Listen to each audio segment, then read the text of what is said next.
सदाशिवसमारम्भां शङ्कराचार्यमध्यमाम् अस्मदाचार्यपर्यन्तां वन्दे गुरुपरम्पराम् श्रुतिस्मृतिपुराणानामालयं करुणालयं नमामि भगवत्पादशङ्करं लोकशङ्करं शङ्करं शङ्कराचार्यं केशवं बादरायणं सूत्रभाष्यकृतौ वन्दे भगवन्तो पुनः पुनः ईश्वरो गुरुरात्मेतिर्मूर्तिभेदविभागिने व्योमवद्व्याप्तदेहाय दक्षिणामूर्तये नमः। त्वमेव माता च पिता त्वमेव त्वमेव बन्धुश्च सखा त्वमेव त्वमेव विद्या द्रविणं त्वमेव त्वमेव सर्वं मम देव देव त्वमेव सर्वं मम देव देव। दयानन्दरूपं मदाचार्यमीटे दयानन्दरूपं मदाचार्यमीटे दयानन्दरूपं मदाचार्यमीटे। पूज्य श्री दयानंद सरस्वती स्वामिகளின் பாதார விந்தங்களை வணங்கி ஓம் சகனா பவது சகனௌ புனக்து சக வீர்யங்கரபாவகை தேஜஸ்வினாவதீதமஸ்து மா வித்விஷாவகை। ஓம் சாந்தி சாந்தி சாந்தி। ஹரி ஓம் ஸ்ரீ குருभ्यो நமः। हरिः ओम्। अधिमधुरचापकस्ता अभरिमिदं मोद बाणसौभाग्या अरुणा अतिशयकरुणा अभिनवगुणसुन्दरी वन्दे अभिनवकुलसुन्दरी वन्दे अभिनवकुलसुन्दरी वन्दे वन्दे। जगदम्बिके लोकमाता ईश्वरी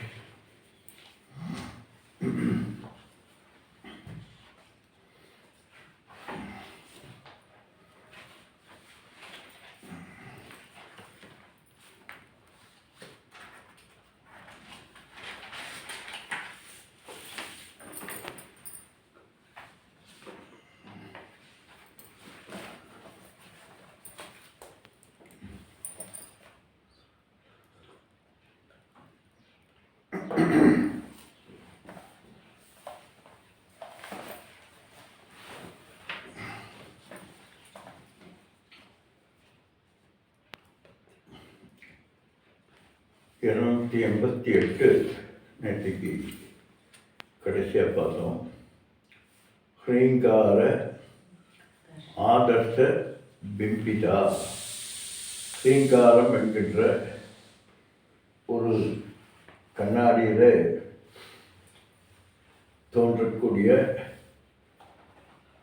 பிரதிபிம்பமாக இருக்கக்கூடியவள் அம்பாள் என்று பார்த்தோம்.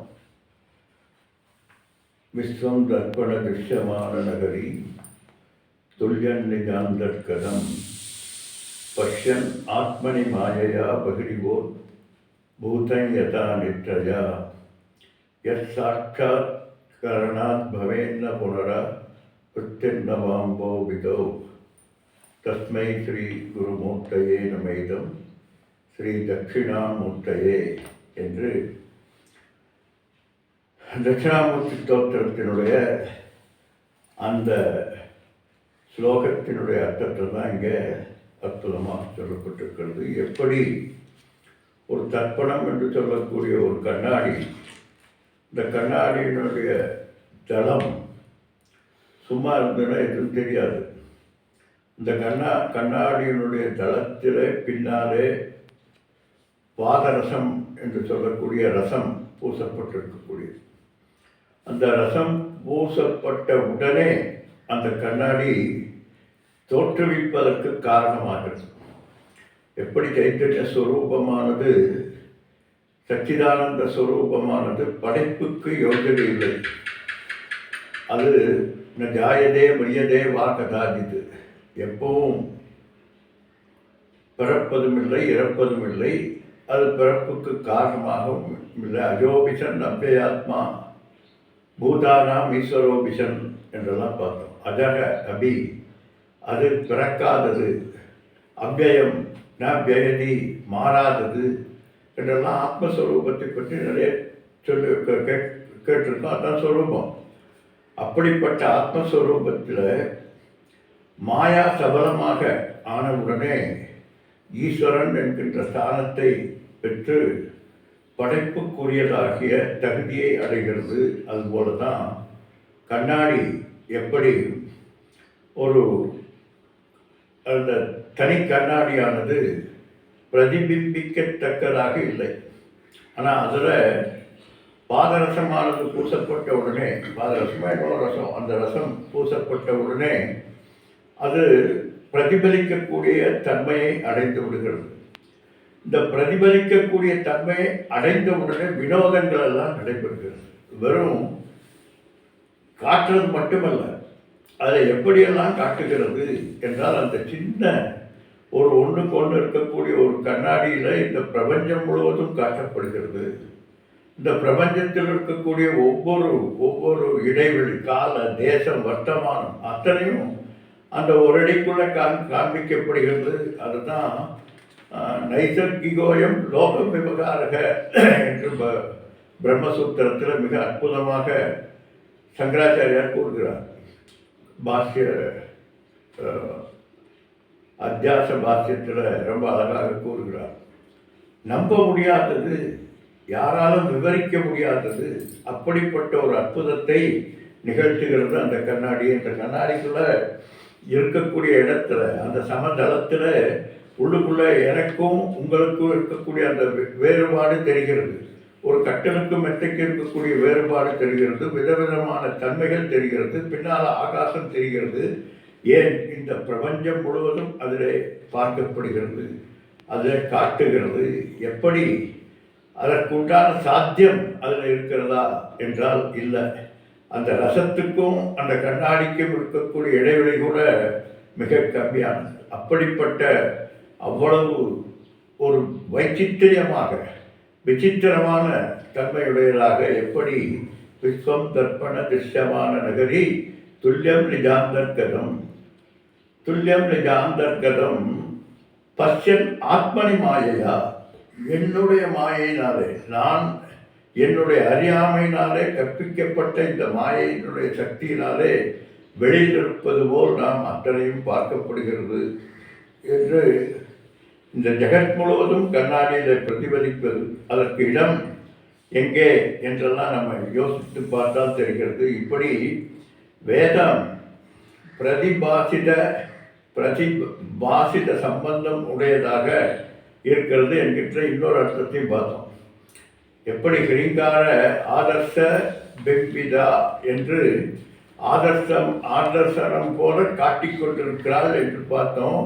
ஒன்று, மாயா சபல பிரம்மனாக இருந்து இந்த பிரபஞ்சத்தை முழுவதும் நமக்கு மாயா தோற்றமாக காட்டிக்கொண்டிருக்கக்கூடிய கண்ணாடியாக இருக்கக்கூடியவள் அம்பாள் என்று ஒன்று. இன்னொன்று, அம்பாள் வேத ஸ்வரூபிணியாக இருக்கிறார். இப்போ வேத ஸ்வரூபிணியாக இருக்கிறதுனால வேதத்துக்கும் நமக்கும் என்ன தொடர்பு? உன்னை பார் என்றால் நீ ஏப்பா போய் வேதத்தை பார்க்குற? நீ உங்களோட கண்ணை மூடி உட்கார்ந்து உன்னை நீ அறிந்தாயாயில் உனக்கு ஒரு கேடுமில்லை என்று சொல்வதனால தன்னைத்தான் அறியாமல் தரணியில் ஒருவர் உண்டோ என்று கேட்டது போல என்னை அறியாமல் யார் இருக்க முடியும்? அதனால் நீ உள்ளே தேடு, உனக்குள்ளே நீ தேடு என்று உன்னை நீ அறிய வேண்டும் என்றால் வெளியிலே தேட வேண்டிய அவசியமில்லை, உள்ளே தேடு என்கிறார்கள் சிலர்.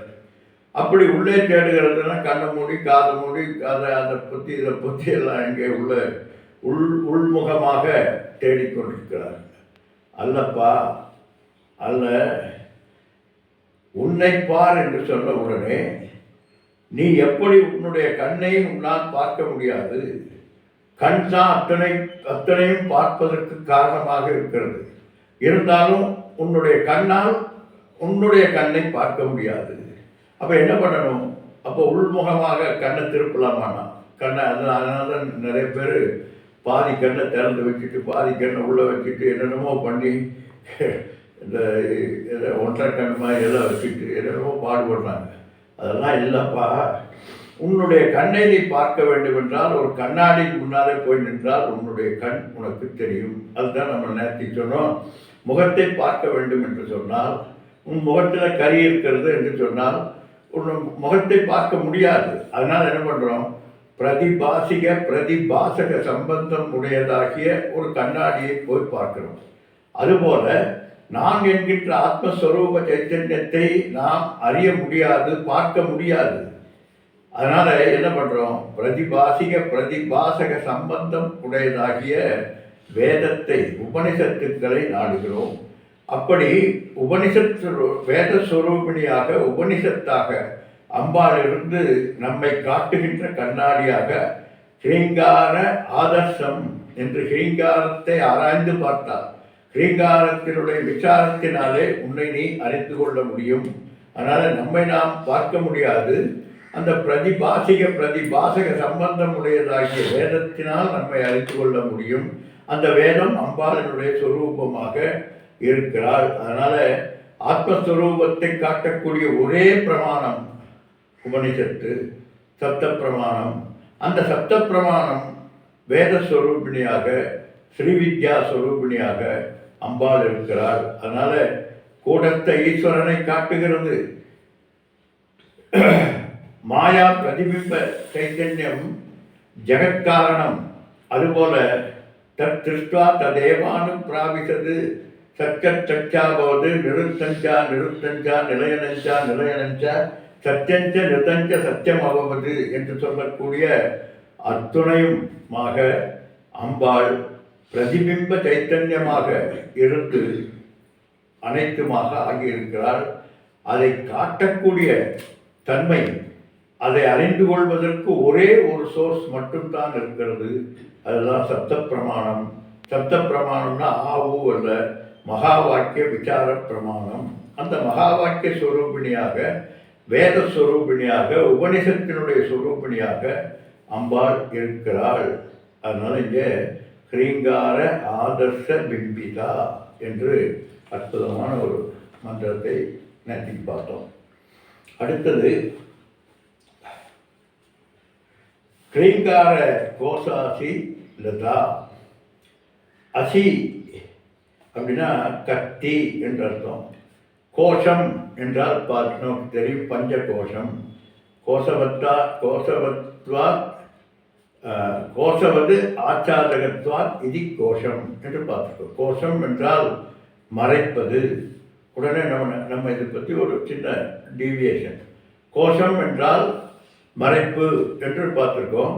அப்போ பஞ்சகோஷம் என்றால் அன்னமயம், பிராணமயம், மனோமயம், விஞ்ஞானமயம், ஆனந்தமயம் என்று சொல்லக்கூடிய இந்த பஞ்ச கோஷங்கள். இந்த பஞ்ச கோஷங்கள் இந்த பிரபஞ்சத்தை மறைத்து கொண்டிருக்கிறது. உன்னை மறைத்து கொண்டிருக்கிறதுனா எப்படி பெட்ஷீட் போட்டு மறைத்திருக்கிற மாதிரி அல்ல. அப்போ இந்த இடத்துல எப்படி கோஷம் என்றால் கோஷபத்து, மறைப்பது போல் மறைத்து கொண்டிருக்கிறதே தவிர அது மறைக்கவில்லை. அப்போ என்ன அர்த்தம்? உன்னுடைய எண்ணம், நான் என்கின்ற அந்த புத்தியானது அன்னமயத்தின் மேலே, பிராணமயத்தின் மேலே, மனோமயத்தின் மேலே, விஞ்ஞானமயத்தின் மேலே, ஆனந்தமயத்தின் மேலே நிலை பெற்றிருக்கிறதுனால அதற்கு கோஷம் என்று சொல்கிறோமே தவிர உண்மையில் அதெல்லாம் மூடி. அப்படின்னா முதல்ல அன்னமயத்தை இந்த தோலை உரித்து அதுக்கு கீழே பிராணமயனை உரித்து ஒன்றுன்னா வாழைப்பழத்துக்கு தோலை உரிக்கிற மாதிரி உரிச்சு பார்த்தா உள்ளுக்குள்ள இருக்குமானா இல்லைப்பா, அப்படி அல்ல. இது புரிதல். உன்னுடைய நான் இந்த அன்னமயத்தை நான் என்று புரிந்து கொண்டிருக்கிறேன். அந்த புரிதலுக்கு தெளிவடைவதற்கு அன்னமய கோஷத்திலிருந்து தஸ்மாத் வா தஸ்மாத் அன்னமயம் அப்படியே ஒன்றொன்னா ஆராய்ச்சியினால அறிவுபூர்வமாக விளக்குவது அதுதான். அதுபோல இங்கே ஸ்ரீங்கார கோசாசி லதா என்று சொல்லப்பட்டிருக்கிறது. இங்கே அசி என்று சொன்னால் கோஷம் உரை என்ற அர்த்தம். இங்கே ஸ்ரீங்காரம் என்கின்ற கோஷத்தில் ஸ்ரீங்காரம் என்கின்ற உரைக்குள்ளே இருக்கக்கூடிய அசி என்றால் கத்தி, நீளமான கத்தியாக. ஏன் லதா என்றால் நீளமாக, கொடி போல் நீளமாக இருக்கக்கூடிய ஒரு கத்தியாக இருக்கிறது. அதனால் ஒரு நீண்ட உரைக்குள்ளே ஒரு மின்னல் கொடி போல் உள்ளே இருக்கக்கூடிய ஒரு கத்தி போல இருக்கக்கூடியவள் அம்பாள் என்று சொன்னோம். அது எப்படி இருக்கிறது லதா என்றால் மிளிர்கின்றது, கொடி போல் மிளிர்கின்ற ஒரு கத்தி. அது கீழ்காரம் என்கின்ற கோஷத்திற்குள்ளே இருக்கிறது. அதாவது அஞ்ஞானம் என்கின்ற சத்துருக்களால் விளைகின்ற தடைகளை போக்குவதற்குண்டான ஒரு மிகப்பெரிய வாளாக, ஒரு விவேகம் வைராக்கியம் என்கின்ற தன்மைகளோடு கூடிய ஒரு வாளாக, ஞான ஸ்வரூபிணியாக அம்பாள் இருக்கிறாள். அதனால்தான் ஞானேன சித்வா, ஞானம் என்கின்ற வாளினாலே அஞ்ஞானம் என்கின்ற அந்த தடைகளை நீக்கி நிற அவயவ ரூப ஆனந்தத்தை நிலையாக அடைவதற்கு ஞானஸ்வரூபமாகிய அம்பாள் இந்த ஸ்ரீங்காரம் என்கின்ற உரைக்குள்ளே கத்தி போல இருக்கிறாள். அதனால உரையில் வைத்துள்ள கத்தி போல் மறைக்கப்பட்டிருக்கக்கூடியவள் என்று இன்னொரு அர்த்தம். அப்படிப்பட்ட அம்பாள் எப்படி இருக்கிறாள் என்றால், உரைக்குள் வைத்திருக்க ஸ்ரீங்காரம் என்கின்ற உரைக்குள் மறைத்து வைத்திருக்கக்கூடிய சொரூபமாக அம்பாள் இருக்கிறாள். அப்போ அஞ்ஞான சத்துருவை அழிக்க சாதகர்கள் முற்படுகின்ற போது தனது உபாசனை போன்றவற்றினாலே வெளிவந்து அஞ்ஞானத்தை அழித்து ஞானத்தை கொடுக்கக்கூடியவளாக அம்பாள் இருக்கிறாள். அதனால ஸ்ரீங்கார கோசாசி லதா என்று வர்ணிக்கப்படுகிறார்.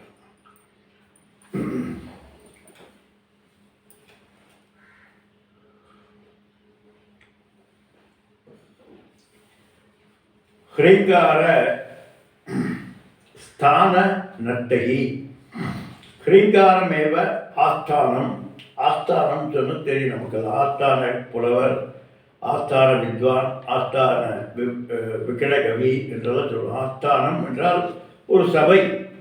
அந்த சபையில், அந்த சபா மண்டபத்தில் சர்வ ஆசிரியத்துவார் ஸ்ரீங்காரம் என்கின்ற சபா மண்டபம் என்று சொல்லப்படுகிறது. என்னன்னா, ஏன் இதை சபா மண்டபம் என்று சொல்றோம்னா, மண்டபத்திற்குள்ளே அத்தனை பேரும் கற்றவர்கள், கற்காதவர்கள், வேடிக்கை பார்ப்பவர்கள், இன்னும் புலவர்கள், கோர்ட்டில் எப்படி எத்தனை பேர் இருக்கிறார்களோ அதுபோல் அந்த மண்டபத்தில் அத்தனையும் தனக்குள்ளே அடக்கி கொண்டிருக்கக்கூடியது சபா மண்டபம். அந்த சபா மண்டபத்தில் நடராஜரை போல பிரபஞ்ச நாட்டியம் என்று சொல்லக்கூடிய நாட்டியத்தை செய்து கொண்டிருக்கக்கூடியவள் அம்பாள். பிரபஞ்ச நாட்டியம், பிரபஞ்ச டான்ஸ், யூனிவர்சல் டான்ஸ் என்று நடராஜரை சொல்கிறோம். அதனுடைய விளக்கத்தை முன்னால் பார்த்துருக்கோம். எப்படி நடராஜர் தன்னுடைய கால்களை ஊன்றி, முயலவன் என்கின்ற அந்த அரக்கன் மீது ஊன்றி ஒன்றொளி பாதத்தை காட்டிக்கொண்டு ஆடிக்கொண்டிருக்கிறார். அந்த ஒன்றொளி பாதத்தினுடைய தன்மைக்கு காரணமாக இருக்கக்கூடியவள் அம்பாள். அந்த அம்பாளினுடைய சக்தியை பெற்றவுடனே இந்த பிரபஞ்ச நடனமானது மேற்கொள்ளப்படுகிறது. இந்த பிரபஞ்சத்தினுடைய சுழற்சி ஆனது நடந்து கொண்டிருக்கிறது. அதை அறிவதற்கு ஒன்றொளி பாதத்தை நீ சரணாகதி அடைந்தால், அஞ்ஞானம் என்கின்ற அந்த மோகத்தை நீ அடக்கினால், அங்கே தெரிவது சிதம்பர ரகசியம். சிதம்பர ரகசியம் என்ன அப்படின்னு நம்ம முன்னாலே பார்த்துருக்கோம். ஒன்றும் இல்லாத ஒரு சித் அம்பரம், சைத்தன்ய வெளி. அந்த சைத்தன்ய வெளி எப்படி பிரகாசித்துக் கொண்டிருக்கிறது, சொப்பிரகாச சைத்தன்யமாக பிரகாசித்துக் கொண்டிருக்கிறது என்று பார்த்திருக்கோம். சத்தியம், ஞானம், அனந்தம் என்கின்ற 3 தங்க வில்வ இலைகளினால் அப்படி சரமாக போர்க்கப்பட்டிருக்கக்கூடியதைத்தான் என்ன சொல்கிறோம், சிதம்பர ரகசியம். அந்த சிதம்பர ரகசியம் எப்பொழுது இருட்டாக இருக்கிறது. அதில் சூடத்தை ஞான தீபத்தை ஏற்றின உடனே அந்த சச்சித் ஆனந்தம் என்கின்ற சைத்தன்யத்தினுடைய வெளியாக அந்த அண்டவெளி இருக்கிறது என்பதை காப்பதுதான் அந்த சிதம்பர ரகசியம். அதுபோல அந்த சிதம்பர ரகசியமாக அம்பாள் இருந்து கொண்டு எங்கே எங்கே இருந்து நர்த்தனம் செய்கிறார், அந்த மண்டபத்திற்கு எப்படி அதற்கு என்ன ஏதோ ஒரு மண்டபம் என்று சொல்வார்கள். அதுபோல இந்த கிரீங்காரம் என்கின்ற அந்த மண்டபத்தில் எல்லாரையும் ஆசிரியத்துக் கொண்டிருக்கக்கூடிய தன்மையினாலே அங்கே மண்டபத்தை ஒப்பிடப்பட்டிருக்கிறது. அந்த நடனம் என்பது அந்த ஏன் நடனம் என்று சொல்லப்பட்டிருக்கிறது அப்படிங்கிறது ஒரு கேள்வி. வேற ஏதாவது சொல்லலாமே என்றால் இல்லை, பாவ தாளங்களுக்கு ஒற்று ஒரு பாட்டு, அந்த பாட்டினுடைய தன்மையை, உள்ளார்ந்த தன்மையை உணர்ந்து கொண்டு, அந்த உள்ளார்ந்த தன்மையை உணர்ந்து தன்னுடைய ஹிருதயத்திலிருந்து அந்த நவரசங்களோடு கூடிய பாவத்தோடு கூடியதுதான் நாட்டியம். அதனால்தான் நாட்டியத்திற்கு தனித்தன்மை. பரதம் என்பது பாரதத்திலே ஒரு தனித்தன்மை வாய்ந்த, ஒரு பாரதத்திற்கு பெருமை தரக்கூடிய ஒன்று. காரணம் என்னன்னா, அது நவரசங்களையும் தன்னுடைய உணர்வினாலே உணர்ந்து வெளிவிடக்கூடியது. அதுபோல பாவகாலங்களுக்கு ஒட்டு போகணும். அது மட்டுமல்ல, இங்கே இந்த பாவத்துக்கு தக்கபடி அங்கே ஒருத்தர், அவர் பேர் என்ன, நட்டோனார் அப்படிங்கிறவர், அது ஒன்று சொல்லுவார். அதற்கு தக்கபடி ஒரு தாளம், இந்த தாளத்துக்கு தக்கபடி நடனம், அந்த நடனம் பாவங்களோடு கூடியதாக இருக்கும். இப்படிப்பட்ட ஒவ்வொரு அசைவுக்கும் ஒரு மிகப்பெரிய அர்த்தபூர்வமாக இருக்கக்கூடியதுதான் அந்த நாட்டியம் என்று சொல்லக்கூடியது. அந்த அசைவுகள் எப்படிப்பட்டதுனா, ஈஸ்வர நியதியினுடைய தன்மையை பொறுத்து சத்வரஜ தமம் என்கின்ற 3 குணங்களினுடைய வெளிப்பாட்டிலே எந்தெந்த வெளிப்பாடு எப்பொழுது இருக்க வேண்டும் என்று அந்த ஆர்டர் ஆஃப் ஈஸ்வரன் அது நியதிக்கு தக்கபடி அங்கே டான்ஸ் ஆடிக்கொண்டிருக்கக்கூடியவள். அதனால நியதி சம்பந்தப்பட்டு அசைவு ஏற்படுகிறது. நடராஜனுடைய நடனம் இந்த பிரபஞ்சத்தினுடைய ஈஸ்வர நியதிக்கு உட்பட்டு ஒவ்வொரு அசைவுகளையும் காட்டிக் கொண்டிருக்கக்கூடியவர் அவர். அப்படிப்பட்ட அந்த சபா மண்டபத்திலே ஆடுகின்ற நர்த்தகியாக ஏன் நடராஜர் ஆடுறார், ஏன் நர்த்தகி என்று அம்பாளை சொல்றார்? நடராஜர் தானாக ஆட முடியாதப்பா, அந்த நர்த்தகி என்று சொல்லக்கூடிய காமேஸ்வரியினுடைய அந்த சக்தியினாலே தான் அந்த நடனம் என்பது ஏற்படுகிறது. சரி, இந்த மாயை என்கின்ற சம்பந்தம் ஏற்பட்டு இந்த ஈஸ்வர நியதி என்று சொல்லக்கூடிய அந்த நியதிக்கு தக்கபடி ஆடிக்கொண்டிருக்கிறார். ஆடிக்கொண்டிருக்கக்கூடியதை சாட்சி பாவமாகவும் வைச்சித்திரியமான ஒரு காரியத்தை செய்து கொண்டிருக்கிறார். அம்பாள் நடனமாடிக்கொண்டிருப்பதற்கு ஆதரவாக ஈஸ்வரனது சக்தியாக விளங்கி கொண்டிருந்தாலும் தான் தனித்திருந்து அந்த நடனத்தை பார்த்து கொண்டு அந்த இதில் சிதம்பரத்தில் போய் பார்த்தீங்கன்னா அம்பாள் தனியாக இருந்து இந்த நர்த்தனத்தை ரசித்து கொண்டிருக்கிறாள். அதுக்கு எப்படின்னா சாட்சி பாவமாக இருக்கக்கூடியவள் என்று ஒரு அற்புதமான ஒரு கவித்திறனோடு இதை எடுத்து சொல்கிறார்கள். அப்படி பரதேவர் யதா கர்ம யதா ஸ்ருதம் யதா சித்த சுத்திகி ததா பலம் என்று உபநிஷத்துக்கள் கூறுகிறது. ஒரு கர்மம், அந்த கர்ம பலம் யதா ஸ்ருதம், எப்படி நீ செய்கிறாய், எந்த ஆட்டிடியூடு செய்கிறாய் என்பது. அடுத்தது எதா சித்த சுத்தி, எந்த அளவு சித்த சுத்தியோடு நீ அந்த காரியத்தை செய்கிறாய். ததா பலம், அதுபோல பலனை அளித்து கொண்டிருக்கக்கூடிய அந்த நாட்டியத்தை அவர் ஆடிக்கொண்டிருக்கிறார். இதில் இன்னொரு பாவனையை அங்கே சங்கராச்சாரியர் சொல்றார், இன்னொரு அர்த்தத்தை சொல்றார்.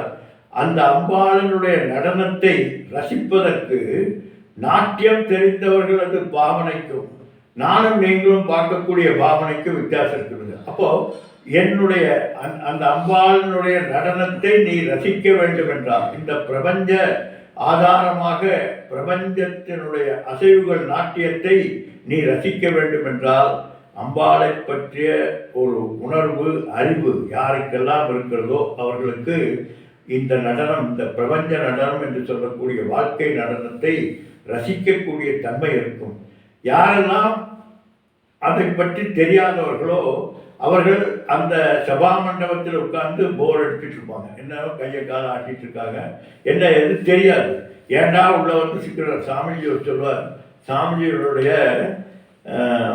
ஸ்பீச்சுக்கு ரெகுலராக ஒரு பெரிய ஆள் வந்துகிட்டே இருப்பாங்க. ரொம்ப சாமிஜி மேலே மிகப்பெரிய பக்தியும் வேதாந்தத்தின் மேலே ஒரு மிகப்பெரிய பிடிப்பும் இருக்கக்கூடிய ஒருவர் ரெகுலராக கிளாஸுக்கு வருவாங்க. அந்த கிளாஸுக்கு வருகிற போது அந்த முதல் சீட்டில், முதல் ரோவில் ஒரு சீட்டு எப்போவும் அவங்களுக்குன்னு இருக்கும். இப்போது நிறைய கூட்டம் வந்துருச்சு. கூட்டம் வந்ததுனால ஒரு டாபிக் எடுக்கிற போது அந்த டாபிக் வந்து ரொம்ப அற்புதமாக இருக்கிறதுனால நிறைய கூட்டம் வருது. இந்த கூட்டம் வந்ததுனால அந்த ஆள் என்ன பண்ணுறாரு, அவர் அவங்க என்ன பண்ணுறாங்க, தன்னுடைய டிரைவரை போய் அந்த சீட்டில் முதல்ல உட்காந்துக்கப்பா, நான் பின்னால் வந்துடுறேன் அப்படின்னு சொல்கிறார். சரின்னு இவர் போய் இந்த டிரைவர் ஒரு இடத்த போட்டு பிடிச்சி வச்சு உட்காந்துருக்காரு. இவர் வர்றார். வருகின்ற போது லேட் ஆயிடுச்சு. எப்படி இருக்கும் பாருங்க. டிரைவருக்கு வேதாந்தத்துக்கு மருந்துக்கு கூட தெரியாது, மருந்துங்கிறது கூட தெரியாது. அப்படிப்பட்ட ஒரு ஆள் அங்கே போய் அதை எப்படி சாமிஜியோட நேர் முன்னால் உட்காந்துடுறாரு. உட்காந்து முதல் இடத்தை பிடிச்சிருக்கார். கதவெல்லாம் க்ளோஸ் ஆகிடுச்சு. ஏன்னா கிளாஸ் ஆரம்பிச்சாச்சு, யாரும் உள்ள விட மாட்டாங்க. வெளியே நிற்கிறார். யார்? அந்த வேதாந்தம் விரும்பி கேட்கக்கூடியவர் வெளியே நிற்கிறார். உள்ளே இருக்கக்கூடிய டிரைவருக்கு எப்படி இருக்கும் பாருங்க, எப்படி இருக்கும். 1 மணி நேரம் அவருக்கு ஒரு யுகமாக போனது. அதுபோல இந்த அம்பாளினுடைய இந்த லீலைகளை புரிந்து அம்பாளினுடைய தாற்பயத்தை யாரெல்லாம் புரிந்திருக்கிறார்களோ அவர்களுக்கெல்லாம் பேரானந்தம். இந்த பிரபஞ்சம் பேரானந்தம். ஒவ்வொரு அசைவும், உன்னுடைய ஒவ்வொரு அனுபவமும் ஆனந்தத்தை தரக்கூடியதாக மட்டுமே இருக்கும். ஆனால் யார் இந்த உண்மையை புரிந்து கொள்ளாதவர்களோ அவர்களுக்கு அந்த டிரைவர் போல ஏண்டா பிறந்தோம், எப்படி பிறந்தோம், ஏன் இந்த வாழ்க்கை என்கின்ற துன்பக் குடத்தில் இட்டுன்னு ஆயிடும். அதுதான் இங்கே சொல்றார். அப்படி அந்தந்த பக்கம் எதா கர்மம் யதா சித்தம் யதா சித்த சுத்தி ததா பலம் என்று அவரவர்களது பக்குவத்துக்கு தக்கபடி அம்பாளினுடைய இந்த நாட்டியத்தை பார்க்க முடியும் என்று சங்கரர் அழகாக சொல்றார். ஸ்ரீங்கார சுத்திகா முக்தாமணி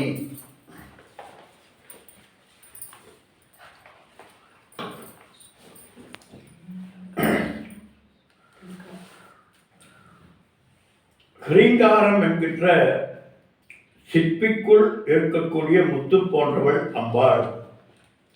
இங்கே ஸ்ரீங்காரமே முத்து சிப்பி, அதில் ஒளிரும் நல்முத்து அம்பாளாக இருக்கிறாளாம். இந்த முத்து தோன்றுவதற்கு ஒரு பெரிய ரகசியம் இருக்கிறது. எப்படி அந்த முத்து சிப்பிக்குள் தோன்றுகிறது என்றால், சுவாதி நட்சத்திரத்திலே மழை பெய்ய வேண்டும். அந்த மழை கடலிலே பெய்ய வேண்டும்.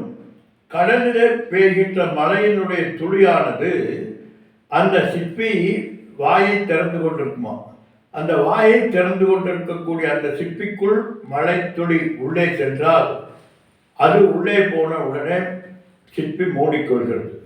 மூடி ஒரு குறிப்பிட்ட நாட்களிலே அந்த அந்த சுத்தமான மழைநீரானது முத்தாக பரிணமிக்கிறது. உள்ளுக்குள்ளே பெரிய ரசாயன மாற்றங்கள் எல்லாம் ஏற்பட்டு முத்தாக பரிணமிக்கிறது. அப்படி சிப்பிக்குள் இருக்கக்கூடிய முத்து அம்பாள் நல்முத்து. அதுபோல சத்வரஜ தமோ குணத்தை ஓடக்கூடிய ஒரு சிப்பியாக சிப்பிக்கூடு இருக்கிறது. அந்த சிப்பிக்கூட்டுக்குள்ள நம்முடைய சிரவண மனன நிதித்தியாசனம் போன்ற அந்த எல்லா இதுவும் என்ன சாதன சதுர்த்தய சம்பன்னம் என்று சொல்லக்கூடிய அந்த சாதனைக்குரிய குணங்கள், அதுக்கப்புறம் சிரவண மனன நிதித்தியாசனம், அதற்கு பிறகு ஸ்திதப்பிரஜன் என்கின்ற தன்மைகள் எல்லாம் அப்படிப்பட்ட மலை. அந்த மலையிலே ஏற்பட்ட ஒரு அறிவானது இந்த சிற்பி திரைகுண்ய விஷயா வேதா நித்ரைகுண்யோ பவ அர்ஜுன. இந்த திரைகுண்ய விஷயங்களோடு கூடியதாகிய அந்த வேதத்திற்குள்ளே உன்னுடைய ஞானமானது, உன்னுடைய அறிவானது, பக்குவமானது உள்ளே சென்று அதை புரிந்து கொண்டு பல பல மாறுதல்கள் ஏற்படுகிற போது ஞானம் பெறப்படுகிறது. ஞானம் என்கின்ற முத்து வெளியாகிறது. அதனால அப்படிப்பட்ட அந்த முத்துவை விளைவிக்கிறது. எது விளைவிக்கிறது என்றால், உள்ளுக்குள்ளே போன முத்து. இப்போ நாம் பேசுகிறோம் அல்லது ஒரு வகுப்பு எடுக்கிறோம். அந்த வகுப்பை எடுக்கிற போது ஒவ்வொருத்தருக்கும் பேப்பர் பேக் நாலேஜ் என்று சொல்லக்கூடிய ஒரு ஆபாதத ஞானம். அப்படின்னா முழுமையான தெளிவில்லாத ஒரு அறிவு என்பது உள்ளுக்குள்ளே போய்விடுகிறது. அப்படி போன அந்த தெளிவில்லாத அந்த ஒரு ஒரு ஒரு எக்ஸ்போஸ் அது உள்ளுக்குள்ளே போய் பல பல மாறுதல்களை அடைகிறது. எப்போ மாறுதல்கள் அடைகிறது? சிரவண மனன நிதித்தியாசனங்களினாலே பல பல மாறுதல்கள் அடைந்து உபாசனை சொல்றார், ஹ்ரீங்கார உபாசனை, அதே போல விசாரம், இன்னும் தியானம் போன்றவைகளினாலே அந்த அந்த உள் சென்ற அந்த அந்த விசாரத்தில் எழுந்த ஆபாதத ஞானமானது பரிபூர்ண ஞானமாக பரிணமித்து அதை வெளிக்காட்டுகிறது. அவர்களுக்கு அந்த முத்து அறியப்படுகிறது. யாரால் இதெல்லாம் செய்யப்படுகிறதோ அவர்களுக்கு அந்த நல்முத்தானது தெரிகிறது. அப்போ அம்பாள் எங்கே இருக்கிறார்? ஹ்ரீங்காரம் என்கின்ற சுத்திகா முக்தாமணி, ஹ்ரீங்காரம் என்கின்ற அந்த அந்த சிப்பியிலே உள்ளுக்குள்ளே சுவாதி நட்சத்திரத்தில் பிறந்த அந்த முத்து போல ஹ்ரீங்காரம் என்கின்ற அந்த சப்த ஞானத்திலே உள்ளே சொற்பிரகாச சைத்தன்யமாக அம்பாள் விளங்கி கொண்டிருக்கிறாள். அவள் சிப்பியிலே பாதுகாக்கப்பட்டு கொண்டிருக்கிறாளாம். அதாவது வேதம் வேதாந்தம் என்கின்ற சிப்பிக்குள்ளே பாதுகாக்கப்பட்டு கொண்டிருக்கக்கூடியவளாக அம்பாள் இருக்கிறாள் என்று இன்னொரு அர்த்தம். அடுத்தது ஹ்ரீங்கார போதிகா. அற்புதமான ஒரு நாமாவளி. ஹ்ரீங்காரமே ஓங்காரம். நம்ம முன்னால் பார்த்துருக்கோம். ஹ்ரீங்காரத்துக்கும் ஓங்காரத்துக்கும் ஒப்பீடு செய்து பார்த்துருக்கோம். ஹ்ரீங்காரம் தான் ஓங்காரம். ஓங்காரம் எது? ஓங்காரம் ஓமிதி சர்வம், ஓமிதி திகம் சர்வம் என்று பார்த்துருக்கோம். அனைத்துமாக சர்வம் ஓங்கார ஏவ பூத பவித் பவத் அத்துணையும் ஓங்காரம் என்று மாண்டவிய உபநிஷத்தில் மிக அற்புதமாக இரண்டு ஸ்லோகங்களிலே பூராத்தையும் சொல்லிட்டார்.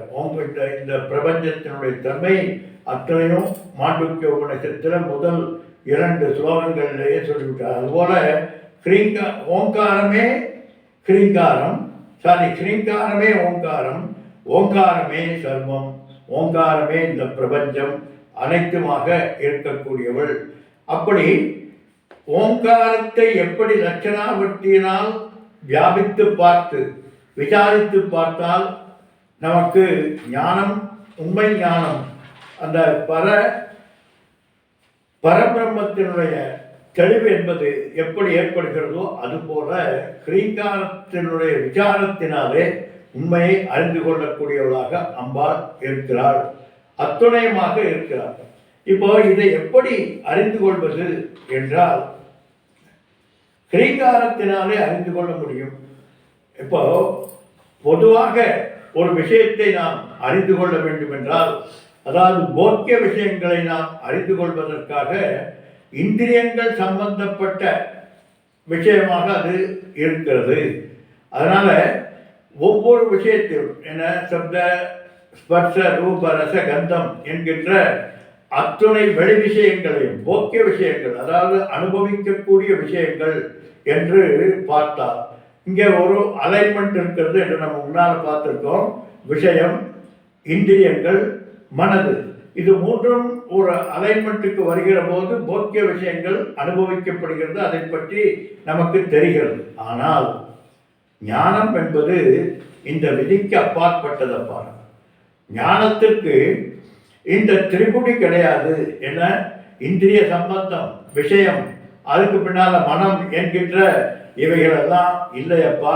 இந்திரிய சம்பந்தமாகாமல் தானே அறியப்படுகிறது.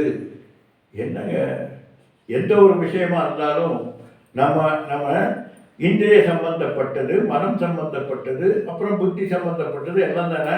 இது மட்டும் எப்படி இல்லாமல் இருக்கும் என்றால், இங்கே ஒரு ஒரு போக விஷயம் என்பது கர்த்திரு தந்திரம் என்று வேதங்கள் சொல்கிறது. இது ஒரு புது டெக்னாலஜிக்கல் டேம், நல்லா புரிஞ்சுக்கணும். கர்த்திரு தந்திரம், வஸ்து தந்திரம் என்று இரண்டு நிலைப்பாடுகள் இருக்கிறது. ஒரு விஷயத்தை பற்றி நாம் தெளிவாக அறிந்து கொள்வதற்கு இரண்டு விதமான போக்குகள் இருக்கிறது. ஒன்று கஷ்ட தந்திரம். கஷ்ட தந்திரம் அப்படின்னா அறிபவரது நிலைப்பாட்டை பொறுத்து அறிகின்ற பொருளினுடைய நிலைப்பாடு இருக்கும்னா, உள்ளதை உள்ளபடி எல்லாரும் அறிவதில்லை. ஒரு ரோஜாப்பூ இருக்கிறது. இந்த ரோஜாப்பூவை நீங்கள் பார்க்கிற போது உங்களுடைய இந்திரிய சம்பந்தப்பட்டு, மனம் சம்பந்தப்பட்டு, புத்தி சம்பந்தப்பட்ட அந்த விஷயமானது ஒரு விதமாக உங்களினால் அறியப்படுகிறது. இன்னொருவர் அதே ரோஜாப்பூவை பார்க்கிறார், அவருக்கும் ரோஜாப்பூ பிடிக்கும், உங்களுக்கும் ரோஜாப்பூ பிடிக்கும். ஆனால் ஒருவர் சொல்றார், இன்னும் கொஞ்சம் பெரிதாக இருந்திருந்தால் இன்னும் அழகாக இருக்கும், அல்லது இன்னும் கொஞ்சம் மலர்ந்திருந்தால் இன்னும் அழகாக இருக்கும், அல்லது இன்னொருவர் சொல்றார், இல்லை இவ்வளவு பெருசாக பேண்ட் இருக்குது, இன்னும் சிறிதாக இருந்தால் நன்றாக இருக்கும். இப்படி பார்க்கின்றவரது தன்மைப்படி அறிகின்றவரது கஷ்ட தந்திரம் என்றால் இங்கே அறிபவரது பக்குவத்தினுடைய தன்மையை பொறுத்து இந்த அறியப்படுகின்ற பொருள் போக்கிய விஷயங்களினுடைய தன்மை பலவேறாக இருக்கிறது, இன்ஃபினிட்டாக இருக்கிறது. ஆனால் ஞானம் அப்படி அல்ல. வஸ்து தந்திரம் என்றால் இதில் இந்திரியங்கள் அல்லது மனம், புத்தி இவைகளுக்கெல்லாம் சம்பந்தமே இல்லையப்பா. இருப்பதை இருக்கின்றபடி, உள்ளதை என இருந்ததனை இருந்தபடி இருந்து காட்டி என்று அற்புதமான வாக்கியம். இருந்ததனை இருந்தபடி இருந்து காட்டுவதுதான் ஞானம். ஞானத்திற்கு வஸ்து தந்திரம் என்று ஞானம் எப்படி இருக்கிறதோ அப்படியே காட்டுவதுதான் ஞானம். இதில் இங்கே கபோல கல்பிதம் கிடையாது, ஈஸ்வர கல்பிதம் கிடையாது. இங்கே ஒவ்வொரு விஷயத்திற்கும் ஈஸ்வர கல்பிதம், ஜீவ கல்பிதம் என்கின்ற இரண்டும் சேர்ந்து தான் ஒரு அறிவை உனக்கு கொடுக்கிறது. ஈஸ்வரனுடைய வியாபகம், அவர் படைக்கப்பட்ட படைப்பு, அந்த படைப்பை நீ பார்க்கின்ற விதம் இரண்டும் ஒன்றுக்கொன்று மாறுபடுகிறது. இப்படி பல பல நிலைப்பாடுகளை கொண்டதுதான் என கஷ்ட தந்திரம் என்று சொல்லக்கூடியது. ஆனால் வஸ்து தந்திரம் ஞானம் யாராலும் எப்பொழுதும் வேறாக பார்க்க முடியாதது. அதுதான் பிரமாணம் சரியாக இருந்தால், இந்த பிரமாணத்தினுடைய தன்மை, அதாவது இப்போ ஒரு விஷயத்தை நீ அறிய வேண்டும் என்றால், இப்போ கண் என்கின்ற பிரமாணத்தினாலே ஒரு பூவை நீ பார்க்க வேண்டும் என்றால், பூ இருக்கிறது, கண் இருக்கிறது. ஆனால் கண்ணில் திரை இருந்தால் அந்த அந்த நீ பார்க்கக்கூடிய அந்த ரோஜாவானது மாற்றமாக தெரிகிறது. அப்போ எங்கோ ஒன்று, இந்த மூன்றில் எந்த ஒன்று பிழை இருந்தாலும் அதில் மாறுதல்கள் ஏற்படுவதற்கு வாய்ப்பு இருக்கிறது. அதுபோல வஸ்துதந்திரமாக இருக்கக்கூடிய ஞானத்தை நீ பார்க்க வேண்டும் என்றால் உன்னுடைய பிரமாணம், இந்த பிரமாணத்தை நீ கையாள்கின்ற விதம், இதெல்லாம் கரெக்டாக இருந்தால் அத்துணை பேரும் அன்றைக்கு வியாசர் பார்த்த அதே ஞானத்தை தான் இன்றைக்கு நீங்களும் நானும் அறிந்து கொண்டிருக்கோம். பார்க்கறதுன்னா அறிவு உடனே நம்ம புத்தியை எங்கே போயிடக்கூடாது. எப்படி சாட்சாத் கிருஷ்ண பகவான் அந்த ஞானத்தை உணர்ந்து, அதான் என்ன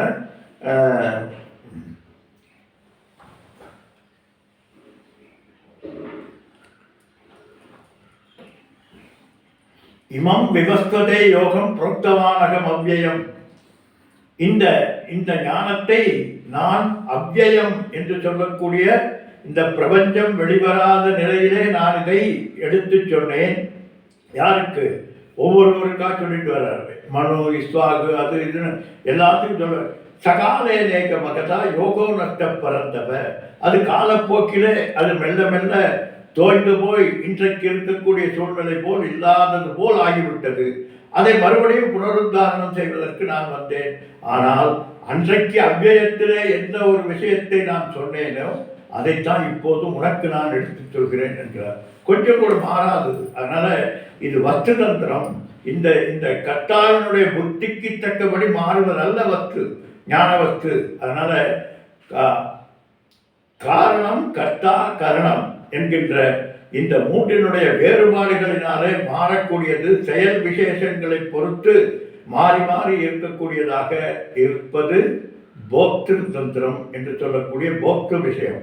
ஆனால் ஞானத்திற்கு செயல் விசேஷம் அப்படிங்கிறது ரெண்டு இல்லை. காரணம் இது நகர்மனான பிரஜயா தனேன தியாகே நைகே அமிர்தத்வமான சுகு. நகர்மனா உன்னுடைய கர்மங்களினால் அறியக்கூடியது அல்ல இந்த ஞானம். கர்மத்தினால் அறியக்கூடியதாக இருந்தால் கர்மத்துக்கு தக்கபடி மாறும்.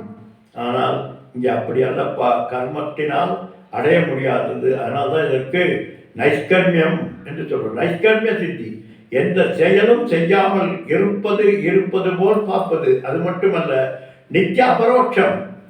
இது அதை விட பெஸ்ட். அபரோட்சம் அப்பா, நீயாகவே இருக்கக்கூடிய உன்னை நீ எப்படி மாற்ற முடியும்?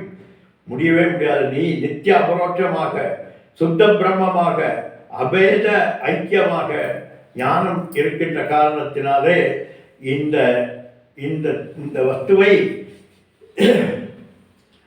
எங்கே நீ பார்க்க முடியும் என்றால் சொல்றான், வேதத்தினுடைய ஏக ரசமாக உள்ள கிரீங்காரத்திலே அறியப்படுவது. இதை அறிவதற்கு ஒரே ஒரு விஷயம் தான் பார்க்கிறது. வேதத்தினுடைய ஏக ரசமாக, வேதத்தினுடைய சாரமாக இருக்கக்கூடிய அந்த கிரீங்காரத்தை ஆராய்ந்து பார்த்தால் மறந்த விஷயத்தை ஞாபகப்படுத்துவது போல் சொல்லப்படுவதுதான் தானே தவிர சொதப்பிரமாணம், அதற்கு பிரமாணம் என்று சொன்னால் சொதப்பிரமாணம், பரதப்பிரமாணம், நீ சாட்சியாக இருக்கக்கூடிய உன்னுடைய வடிவமாக இருக்கக்கூடிய சொரூபமாக இருக்கின்றதுனால சுத்த சைத்தன்யம் ஞாபகப்படுத்தப்படுகிறது கிரீங்காரத்தினாலே தவிர கிரீங்காரம் சுத்த சைத்தன்யத்தை உண்டு பண்ணுவதல்ல. அதையும் போட்டார். அதனால பகவான் கீதையில யோகோ நஷ்ட பரந்தவ என்று சொல்லிக்கொண்டு வந்ததுக்கு பின்னாலே அர்ஜுனன் சொல்றான், நஷ்டோ மோகக, என்னுடைய மோகங்கள் எல்லாம் அழிந்து விட்டது. அதே போல கத சந்தேக, என்னுடைய சந்தேகமெல்லாம் போய்விட்டது என்று ஸ்மிருதி ரூபமாக இருந்து அர்ஜுனனால் எப்படி தெளிவாக அறியப்பட்டதோ அதுபோல இந்த லலிதாம்பிகை என்று சொல்லக்கூடிய அம்பாளினுடைய கிரீங்காரத்தை ஆராய்ந்து பார்க்கின்ற போது கிரீங்கார ஸ்வரூபிணியாக அந்த மூல மந்திரத்தினுடைய தாற்பயத்தை அறிகின்ற போது அறியக்கூடியவளாக இருக்கிறார். அதனால்தான் கிரீங்கார போதிதா, கிரீங்காரத்தின் மூலமாக அறியக்கூடியவளாக அம்பாள் இருக்கிறாள் என்று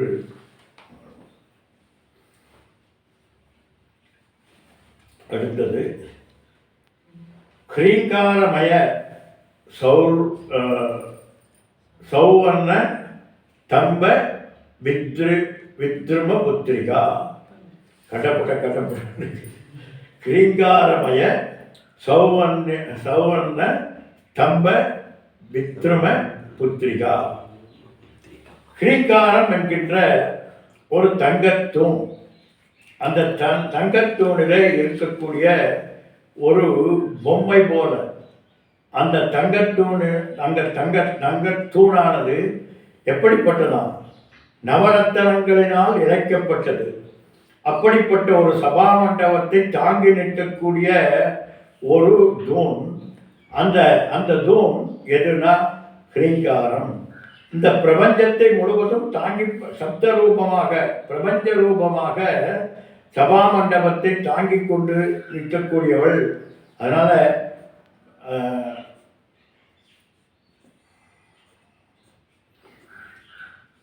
அப்படிப்பட்ட அந்த தூண், இந்த பிரபஞ்சத்தை தாங்கி பிடித்து கொண்டிருக்கக்கூடிய ஒரு தூண். அந்த தூணில் நவரத்தினங்கள் எல்லாம் பதிக்கப்பட்டு மிக்க பொலிவோடு ஜொலித்து கொண்டிருக்கக்கூடிய ஒரு தூண். அந்த தூணில பவளத்தினால் செய்யப்பட்ட அந்த சபா மண்டபத்தை தாங்கிக் கொண்டிருக்கக்கூடிய அந்த தூணில ஒரு பவளத்தினால் செய்யப்பட்ட சிகப்பு தன்மையோடு கூடியதாகிய ஒரு பொம்மை அந்த தூணில விளங்கி கொண்டிருக்கிறதா. விளங்கி கொண்டு அந்த அந்த பொம்மை எப்படிப்பட்டதா? தனக்கு இடமளித்துக் கொண்டிருக்கக்கூடிய தூணையும் தூணினுடைய எஜமானனையும் அனைவரையும் அலங்கரித்து சிறப்பித்துக் கொண்டிருக்கிறது. ஆகா, இந்த தூண் எவ்வளவு அழகாக இருக்கிறது! ஏன், அந்த நவரத்தினங்கள் பதித்த அந்த தூணில ஒரு முத்தாய்ப்பு வைத்தது போல அது ஒரு தெளிவாக தெரிவதற்காக பவள பொம்மை என்று சொல்றார். அப்படி பவள பொம்மை போல தெளிவாக தெரிகின்ற அந்த பவள பொம்மை அந்த தூணுக்கு ஒரு அபரிமிதமான அழகை கொடுத்து கொண்டிருக்கிறது. ஓகே, இந்த தூணும் இந்த பொம்மையும் சேர்ந்து என்ன பண்ணுறதுன்னா, யார் இந்த சபா மண்டபத்துக்கு சொந்தக்காரரோ அவருக்கு பெருமை சேர்த்து கொண்டிருக்கிறதா. அப்படி அனைவரையும் சிறப்பித்து கொண்டிருப்பது போல ஹ்ரீங்கார ரூபிணி தூணில விமர்சனமான சைத்தன்யமாக விளங்கி கொண்டு, இந்த தூணை தெரிவதற்கு எப்போதும் ஒரு பொம்மை போட்டு அது ஒரு பொட்டு வச்சிங்கன்னா அந்த பொட்டு ஈர்க்கக்கூடியதாக இருக்கிறது. அது அத்தனை பொம்மையையும் அந்த ஒரு பொட்டானது ஏதோ ஒரு சின்ன மாறுதல் செய்வாங்க, உடனே அந்த படத்திற்கு ஒரு தனித்தன்மை ஈர்க்கக்கூடிய தன்மை என்பது அந்த ஓவியர்களுக்கு தான் அந்த லட்சணம் தெரியும். எந்த இடத்துல எப்படி அதை டச் பண்ண பார்த்தீங்கன்னா முகம் இருக்கும். இந்த கீழே லேசாக ஒரு லைட் அண்ட் சார்ஜ் கொடுப்பாங்க. இதெல்லாம் எதற்குன்னா டு அட்ராக்ட், பார்த்த உடனே பிடித்துக் கொள்வதற்காக ஒரு தனித்தன்மை வாய்ந்ததாக இருக்கும். அதுபோல இந்த பிரபஞ்சம் என்கின்ற பல மணிகளோடு கூடியதாகிய அந்த தூணிலே அந்த பவள பொம்மையானது அட்ராக்ட், பார்ப்பதற்கு ஈர்ப்புத்தன்மை கொண்டதாக இருக்கிறது. அந்த ஈர்ப்புத்தன்மை எதுனா சைத்தன்ய ஸ்வரூபத்தினுடைய வெளிப்பாடு. அந்த சைத்தன்ய வெளிப்பாடினுடைய தன்மையானது இந்த பிரபஞ்சத்தையும் பிரபஞ்சத்தினுடைய போக்தாமான ஜீவர்களையும் பாருங்க, ஏன் பிரபஞ்ச காரணமாக இருக்கக்கூடிய கூடத்த ஈஸ்வரனை காட்டிக்கொண்டிருக்கக்கூடியதாக அம்பாள் விளங்கி கொண்டிருக்கிறாள். அப்படி சச்சிதானந்த ஸ்வரூபமாக சிறப்பித்துக் கொண்டு ஒவ்வொன்றும் போதம் போதம் பிரதிபோதம் விதிதம் மதம் சத்தியம் ஞானம் அனந்தம் என்று அனைத்திலும் தன்னை பிரகாசித்து காட்டி ஒவ்வொரு வஸ்துவையும் பிரகாசித்து அதனுடைய தனித்தன்மையை காண்பித்து அதனுடைய தனித்தன்மையில லயமாகி அத்துணையும் எதனால் ஏற்படுகிறது என்றால் சைத்தன்ய வெளிப்பாட்டினாலே ஏற்படுகிறது. அப்படி ஹ்ரீங்காரமய சௌவர்ணியம், தங்கமயமான சொர்ணமயமான ஒரு மண்டபம். அந்த மண்டபத்திலே பல பல நவரத்தினங்கள் பதிக்கப்பட்டதாகவும் அதில் வித்ரும புத்திரிகா என்று சொல்லக்கூடிய ஒரு வெளிப்பாட்டு கொண்டவளாக, அப்படி இந்த பிரபஞ்சம் முழுவதும் பிரகாசித்து கொண்டிருக்கக்கூடியவளாக இருக்கக்கூடியவள் அம்பாள். அவள் எங்கிருந்தான்? ஹ்ரீங்காரமயம். அந்த அத்துணையும் அந்த சைத்தன்ய மயத்தினால் ஏற்படக்கூடியது. அந்த சைத்தன்யம் ஹ்ரீங்காரமயம் அம்பாள் ஆக இருக்கிறார். அடுத்தது மிகப்பெரிய ஒரு அற்புதமான மந்திரம் நாளைக்கு. ஓம் பூர்ணமத பூர்ணமிதம் பூர்ணாத் பூர்ணமுதச்யதே பூர்ணஸ்ய பூர்ணமாதாய பூர்ணமேவாவசிஷ்யதே. ஓம் சாந்தி சாந்தி சாந்தி. ஹரி ஓம் ஸ்ரீ குருப்யோ நமக. ஹரி ஓம்.